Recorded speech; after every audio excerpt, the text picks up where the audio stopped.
বর্গক্ষেত্রের বাহু ও ক্ষেত্রফল সমানুপাতিক কি? তাহলে এর উত্তর কি হবে আমরা দেখি। তাহলে মনে করি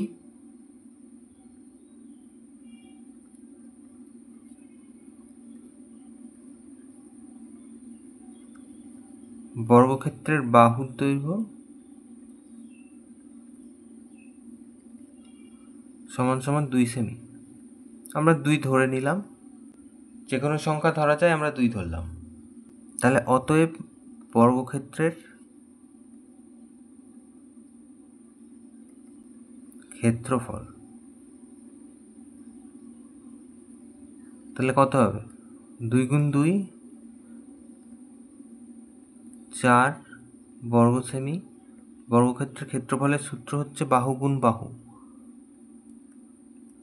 তাহলে 2 গুণ 2 হলো এখানে, তাহলে 4 বর্গ সেমি। এখন আমরা বর্গক্ষেত্রের বাহুকে দ্বিগুণ করে দিই।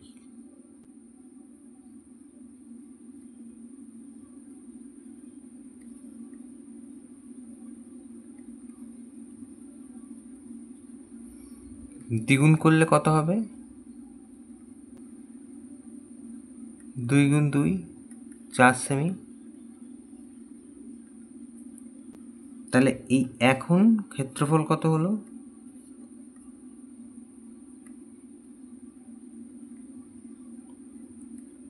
4 গুণ 4, তার মানে 16 বর্গ সেমি।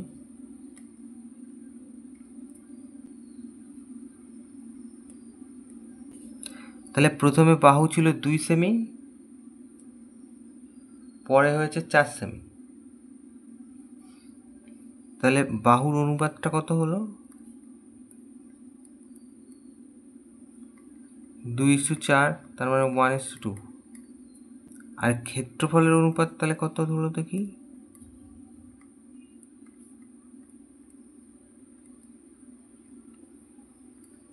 এই যে আগে ছিল 4, এখন হচ্ছে 16, তাহলে 4:16। তাহলে 4 1 4, 4 4 16। তাহলে এই দুটো তখনই সমানুপাতিক হতো যদি দুটো একই অনুপাত হতো। তাহলে দু ক্ষেত্রে আলাদা অনুপাত হয়েছে। তো অতএব বর্গক্ষেত্রের বাহুর সাথে ক্ষেত্রফলের সমানুপাতিক সম্পর্ক নেই। তাহলে আমাদের প্রশ্ন কী করেছিল?